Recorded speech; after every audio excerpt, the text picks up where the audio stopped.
తామ కైక కథకు కూడా తమ్మిరారా అన్నాడు అంతే. అది మైండ్లో ఫిక్స్ అవ్వాలి.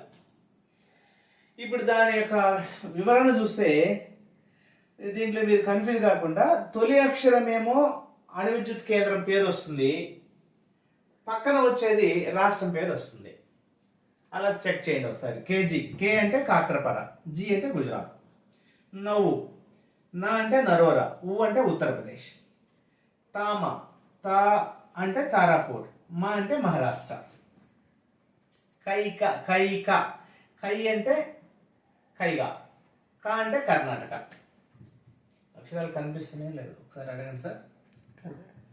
తర్వాత కథ, కథ అంటే కా అంటే కల్పకం, తా అంటే తమిళనాడు, కూడా తమ్మి, కూడా అంటే కూడంకుళం, తమ్మి అంటే తమిళనాడు, రా రా, రా అంటే రావత్బెట్ట, రా అంటే రాజస్థాన్.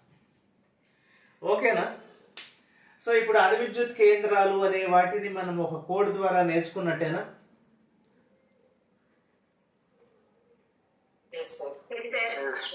వచ్చినాయమ్మా? ఒకసారి చెప్తారా మరి ఆ కోడ్ ఒకసారి చెప్తారా?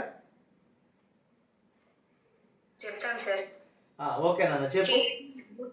కేజీ, నవ్వు, తామ, కైక, కథ కూడా తమ్మిరారా. నైస్. కేజీ, కేజీ అనేది ఫస్ట్ వర్డ్ వచ్చేసి అణు విద్యుత్ కేంద్రం నేము, సెకండ్ వచ్చేసి రాష్ట్రం పేరు వస్తుంది.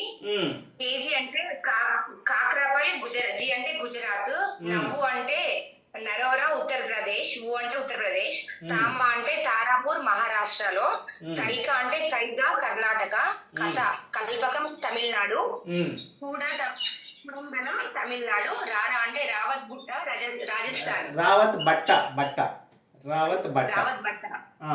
ఓకే, రావత్ బట్ట రాజస్థాన్. ఇవి